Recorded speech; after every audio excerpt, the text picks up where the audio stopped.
গাছের মাথা ফু দিলে তার কেমন উড়ে যাবে, এটা না, এটা ভাববো না। এই ডক্টর নিউজ সাদাবিকে বিএনপির দুস্তাব আছে, কোটি টিয়ার রিস্কার রূপে দামি রিস্কাটা নাই দিকে একটু গাছের রূপে উঠি, জিনি নিল না, পুরি নিল না, বন্ডরই নিল, আমি আর বুঝতে পাইতেছি না।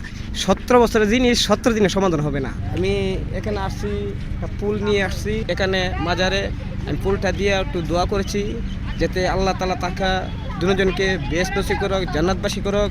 তারা দুজনই দেশপ্রেমিক ছিলেন, তারা দুজনের জীবনটা বিলিয়ে দিচ্ছেন। 17 বছরের জিনিস 17 দিনে সমাধান হবে না, একটু সময় লাগবে।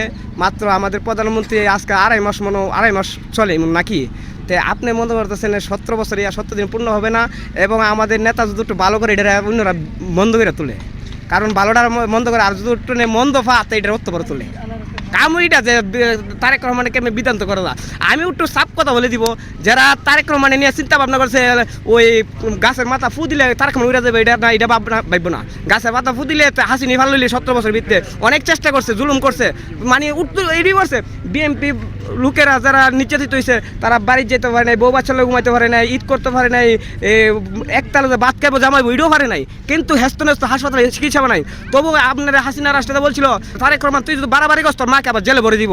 তা তারেক রহমান আল্লাহ আর তুই কি হাসিনা, আল্লাহ মালিক আল্লাহ, আমাদের তারেক রহমান নত নাই। 17 বছর যারা সাদাবাজি করছে, ডক্টর ইউনূস বলে তার সাদাবাজি করতেছে, এই ডক্টর ইউনূস সাদাবাজি বিএনপির দুস্তাব আছে, বিএনপিকে নষ্ট করার জন্য, কিন্তু কি করতে পারছে ওখানে তারা সাদাবাজি বিএনপির উপরে দুস্তাব হইতেছে। কিন্তু তারেক রহমান বাংলার বাড়িতে কোনো সাদাবাজি যেই হোক, জামায়াত হোক, ইনসিপ হোক, যেই হোক, বাংলার বাড়িতে কোনো সাদাবাজি তারেক রহমান নামবে না। বাপের আদর্শ, জিয়ার আদর্শ, হালাদা তারেক রহমান বাইর করে দিবে, সাদাবাজি মুক্ত বাংলাদেশ করে দিবে তারেক রহমান। আগে দেখতেন আমার রিস্কার রূপে আমি থাকতাম, তেমন তো রিস্কা তালা ভেঙে চুরি নিয়ে গেছে, তাই অনেক রিস্কার উপরে তার উঠতে পারি না, তাই আমার রিস্কাটা নাই দিকে একটু গাছের উপরে উঠি, তাতে আমি নিচে তো দিই না। আমি তো আমার ট্যাংরা একটু বাড়ি না, ট্যাংরা ভাঙা তোমার, আমি নিচে তো তাও ইয়া করতে পারি, তখন একটু এই ভাঙা টেনলে আমি একটু গাছের উপরটা যাই। প্রধানমন্ত্রী কার্যালয় থেকে তো আপনাকে গাড়ি দিতে ছিল, গাড়ি নিলেন না কেন? গাড়ি আপনার, আমি তো মনে করছিলাম যে ওই গাড়িটা যেটা নিয়ে গেছে এটা পাওয়া যাবে, তাই ওইটা যখন অনেক পাওয়া গেছে না, আজকাল 2 মাস রূপে চলে।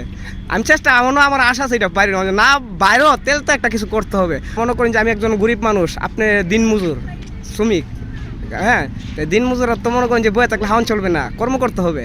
তা আমি দিনগো আশা আসলাম যে ওই রিস্কাটা তো পাইতাম, তাহলে আমার মনের কষ্ট আবেগ সব দূর হয়ে গেল। ওই রিস্কাটা তো একটা আমার জনপ্রিয়তা, এটা সারা বিশ্ব ভালোবাসার রিস্কা ছিল। জিয়াপুরকে ভালোবাসতো হালে তারেক রহমান তুই রিস্কাটা, তো ওই রিস্কাটা কত ভালোবাসা এটা তো আপনি বুঝাইতে পারতাম না। আপনি বলতো অন্যরা দিতেছে, অন্যরা তো দিতেছে আমিও মানলাম, কিন্তু ওই রিস্কাটা পাইলে যে কত কোটি টিয়ার রিস্কার রূপে দাম এই রিস্কার, ওই রিক্সা আর হবে না। এই রিক্সাটা পরিচিত, সবাই ভালোবাসা আবেগ ছিল। আমি তো রিক্সাটা পাই যায় সারা বাংলাদেশ, সারা পৃথিবীর মানুষ খুশি হয়ে যাবে। কিন্তু আসলে এটা যে নিচে পরিকল্পিত, এটা যে কই লাগলো, জিনি নিল না, পুরি নিল না, বন্ডরই নিল, আমি আর বুঝতে পাইতেছি না। বিএনপি যারা ভালোবাসা আবেগ প্রাণে যারা আছে, তারা বিএনপিকে জীবন হইতে প্রস্তুত।